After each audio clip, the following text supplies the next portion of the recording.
Hello, sewing friends. Thank you for visiting the TurboPurr channel, where we love the sound of happy cats and smooth sounding sewing machines and sergers. My name is Ramona, and today I'm going to be talking about making this wall hanging from the Quiltworx pattern called Masquerade. These are the supplies that I used, and this was my first experience with a Judy Niedermeyer pattern. One of Judy Niedermeyer's teachers was at a guild meeting at the guild I belonged to some months ago, and I've been interested in her patterns for a while. And after hearing the presentation, I was really interested in trying it out. So I purchased this pattern at one of my favorite quilt shops. It's called Boutiques, Etc. and Sew What Fabrics in Wytheville, Virginia. If you're ever in that area, it's well worth a stop to see their wonderful collection. And I was a little bit confused when I purchased this pattern because if you look at the front of the pattern, it illustrates a wall and a queen size quilt. And I incorrectly assumed that the pattern included the paper pieces for the queen size. And when I got home and really got into the directions, the papers are included for the wall quilt, and there's an extra kit available for order in order to get the extra paper foundation pieces for the queen size. So the wall size I felt was enough for me to get started with trying this technique, so I just went ahead and went with the wall size quilt. I generally use a serger for attaching my bindings. I just like to do that. I find it's quicker and easier, and then the final step is to flip the binding around and then top stitch it with a regular sewing machine. And this is a picture of the work in progress with the quilt. I felt like everything went together really smoothly with the foundation paper piecing. The instructions in the pattern were very good. Um, I was advised when I started this is to make sure to read the directions before I started on it, and that is indeed very important. There's just a whole lot of pieces with this to be put together. It honestly takes more time to get all the pieces cut out than it does to do the sewing.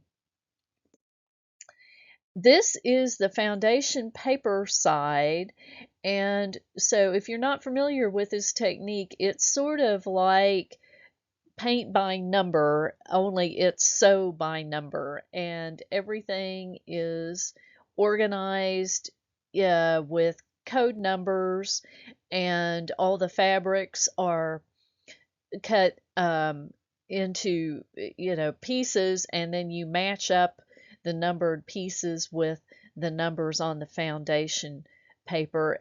It's really quite fun, and you can get some really intricate designs this way.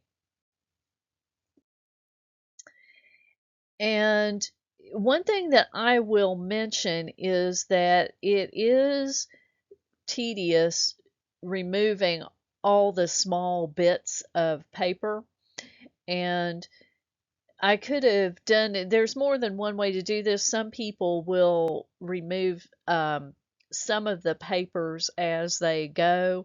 I went ahead and just pieced everything and then removed all the papers afterwards. And one of my friends told me that she even hired somebody to take all the papers off the back of her quilt when she was done. This is where I want to talk about one of the mistakes that I made. when I was selecting my fabrics for this, I was using fabrics that I already had in my collection, and I didn't um I didn't select uh flying geese that had enough contrast with the blue fabric, the dark blue fabric, and I was using a brown fabric. And when I was in the midst of piecing it, I realized once I'd gotten just a little bit too far to tear out and go back that there wasn't enough contrast there. So I had the idea to use some of the fabric um, inks that I had and to use a paintbrush and paint in these flying geese to give them some additional contrast. And I used clear aloe vera as a mixer in order to make the ink not run, so I could go ahead and paint these areas. So I taped them off with washi tape and then I painted them, and they look nice. Yeah, they look fairly nice. And then at the end, once I washed the quilt, all the ink just disappeared and it totally went back to the color it was. So that's a learning experience I thought I would share with you. Um, I should have been more careful about my fabric selection in the first place, but lessons learned. And another thing that I did, this is with the completed quilt, is I used a pearl cotton thread, which is a very heavy, um, almost like a cording.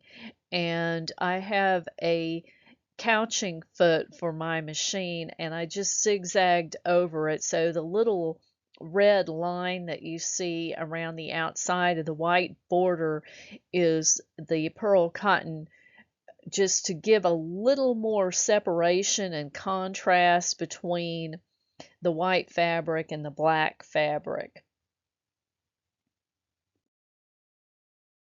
And this is a picture of the finished quilt. Another thing I was not entirely happy about, and I'm still not sure why this happened, but I had some rippling along the edges, and this was after the quilt was washed, and even after I pressed it, I still had some ripples along the edges. So it came out okay. This was definitely not my best work, but I think that oftentimes you learn a lot from your learning experiences, and it's good to just go ahead and stretch yourself a little bit. One thing that I did is I also used some very heavy pearl cottons and other heavy threads, and I couched around the areas of that central star piece to help separate them from the background.